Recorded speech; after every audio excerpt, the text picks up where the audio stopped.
Halo, melanjutkan tentang video saya sebelumnya yang membahas tentang anak nikah siri atau anak tidak ada bapaknya atau anak di luar nikah bisa mendapatkan hak yang sama, bisa mendapatkan akte. Sekarang saya akan men-sharingkan pengalaman saya, yaitu adalah pengesahan anak yang sebelumnya orang tuanya menjalani pernikahan siri. Nah, pada waktu itu adalah yang pertama ia lakukan adalah mendatangi kantor urusan agama. Pada saat dia datang ke situ, karena waktu itu waktu dia mengurus itu kurang lebih bulan November 2020 dan sudah pandemi, maka persyaratannya adalah antri dulu. Antrinya karena waktu itu pandemi jadi dibatasi, jadi dia datang pagi-pagi. Setelah itu dia ngambil nomor. Lalu setelah itu dia ke pos bakum, pos bantuan hukum. Jadi nanti kita ceritain aja ke pos bakum urutannya. Jadi dia menikahnya kapan, buktinya apa, waktu itu siapa saja saksinya, itu kita bawa. Nah, kita bilang ke pos bakum, nanti pos bakum akan membantu kita membuat surat. Jadi surat itu nanti yang akan diajukan ke persidangan bahwa sebagai bukti, sebagai kayak ceritanya lah, kronologinya kalau kita bilang. Nah, terus setelah itu, setelah dari pos bakum, saya langsung ke layanan administrasi. Saya menemani dia ke layanan administrasi. Nah, waktu di layanan administrasi, beliau ditanya mau pembayaran pakai model baru yaitu e-card. Jadi kalau nggak salah waktu itu ada e-card sama manual lewat admin. Namun kalau e-card itu saya tanya perbedaannya apa Bu antara e-card sama yang manual. Nah, dia bilang kalau e-card itu nanti pembayarannya melalui virtual account BNI. Jadi nanti diarahkannya nggak ke admin, ada nanti admin yang khusus e-cardnya itu. Jadi nanti dapat panggilan sidang juga lewat email. Sebenarnya panggilan sidang bentuk fisiknya juga kita dikasih. Waktu itu dia juga dapat surat panggilan sidang 2, yang satu atas nama suaminya, yang satu atas nama dia. Dapat 2, tapi pembayarannya aja yang beda, dia lewat e-card. Dan lewat e-card ini pembayarannya beda banget. Waktu itu dia nanya, apa bedanya pembayaran e-card sama yang mandiri? Terus dijelaskan sama adminnya, oh sumpah baik banget orang pengadilan agama itu. Terus dijelaskan kalau yang mandiri bayarnya sekitar 450 ribuan. Dan kalau misalkan mau pakai sistem baru e-card lewat virtual account BNI itu, dia bilang bayarnya hanya sekitar 141 ribu. Nih saya punya buktinya tuh. Jadi ke email dia juga tuh, tanggal 22 bulan 9 ini waktu itu dia daftarinnya, cuman kan panggilan sidangnya kalau nggak salah hasilnya tuh bulan 11 kalau nggak salah. Nah tuh 141 ribu kan hemat banget kan. Coba kalau misalkan pembayarannya lewat manual lumayan 400 ribuan ya, kalau buat segi aku ya hemat banget, itu bisa menghemat berapa ratus ribu. Nah selanjutnya panggilan sidangnya ya, padahal ada bentuk fisiknya dikirim ke rumah, tapi ada juga yang di email tuh e-card ya. Panggilan sidangnya tuh Oktober tuh ya, jadi dia daftar September, panggilan sidangnya Oktober tuh, pengadilan agama ya.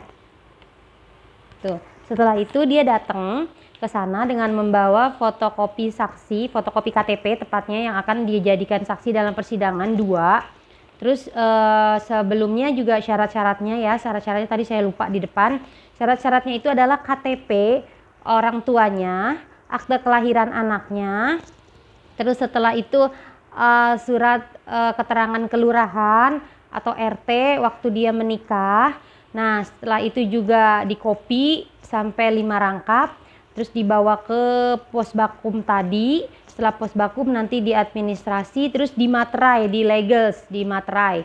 Itu saya materai habis 30 ribuan. Ketika tiba saatnya sidang, saya sudah menyiapkan 2 orang saksi yang waktu itu menemani teman saya dalam pernikahan sirinya. Saya meminta tolong mereka untuk menjadi saksi. Saya sendiri juga termasuk ya. Terus udah gitu Pak Hakim waktu itu nanya, ada sekitar 4 atau 5 orang yang bertanya di dalam, apakah benar ini sama ini menikah pada waktu itu? Kenapa tidak disahkan pada saat itu? Ya pertanyaannya seperti itu ya. Terus saksi disumpah juga. Terus kita dihadapkan sama hakim itu, hakim sama jaksa kurang lebih 5 orang di dalam. Terus saya saksi ada 4 orang. Sama teman saya juga yang bikin pengesahan anaknya juga nggak usah dibawa. Nah terus udah gitu ditanya kapan menikahnya, terus waktu itu mas kawinnya apa, ya tanya gitu-gitu aja.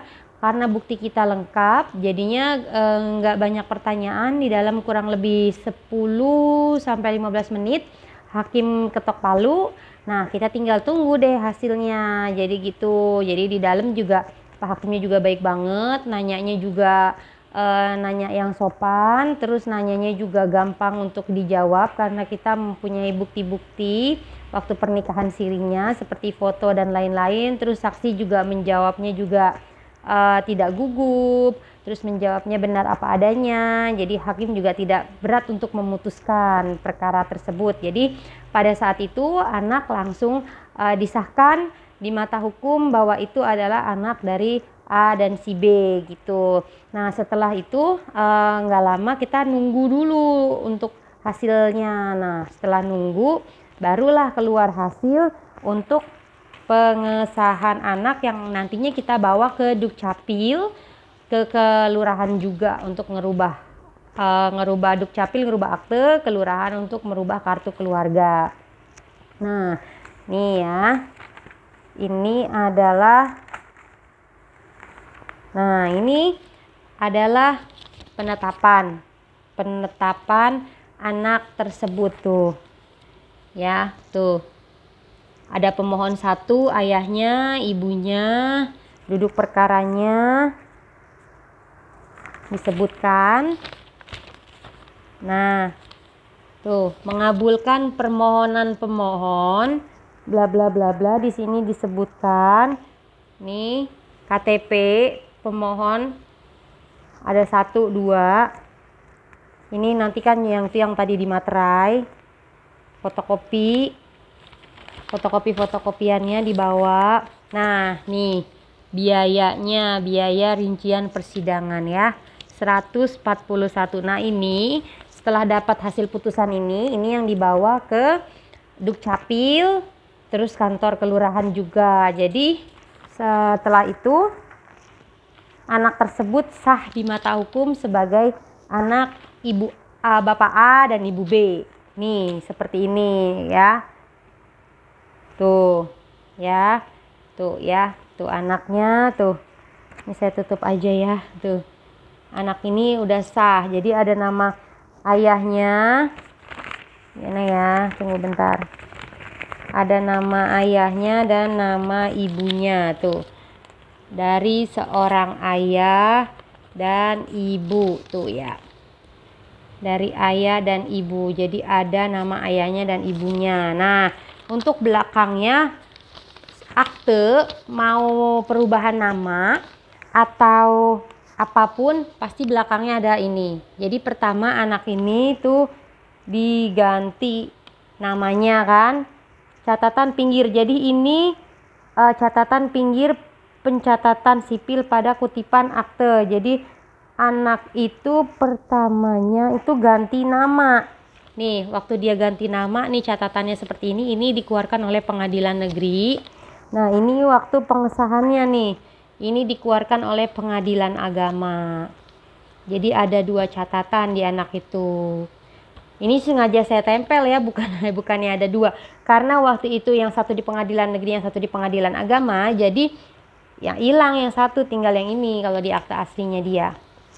Seperti ini. Nah, gitu. Jadi apapun lebih baik ngurus sendiri. Jadi kita juga bisa tahu, kita juga pinter, kita juga ngerti nih urutannya gimana. Apapun kita kerjain sendiri, insya Allah nggak susah. Apalagi yang dana-dananya terbatas, bolehlah untuk belajar kita kerjain sendiri. Karena waktu itu sebelum ngurus sendiri ini sebenarnya teman saya tuh ada minta minta biro jasa seperti itu. Nah, mintanya tuh mahal, katanya untuk prosesnya aja tuh 1.500.000, belum termasuk jasanya dia.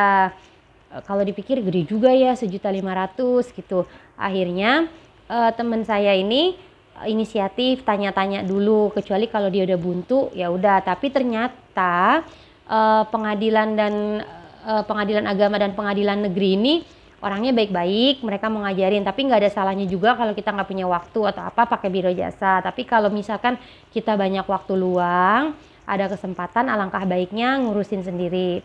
Balik lagi buat teman-teman, sebenarnya pernikahan siri itu sah di mata agama, terutama bagi kita yang orang muslim. Gak apa-apa deh, yang penting sahnya dulu. Tapi alangkah baiknya sebagai perempuan, apalagi ya, alangkah baiknya kalau kita ini diresmikan di mata hukum juga. Jadi hak kita tuh terjamin lah di mata hukum gitu. Jadi buat teman-teman, ini pengalaman buat kita dan kalian juga. Jadi semoga apa yang saya sampaikan ini bisa membantu, dan mohon maaf jika ada kekurangan atau kesalahan, karena ini just sharing dari saya dan teman saya. Semoga bisa membantu teman-teman yang lagi ada dalam kasus seperti ini. Jadi nggak usah bingung, nggak usah panik. Alangkah baiknya kita banyak bertanya.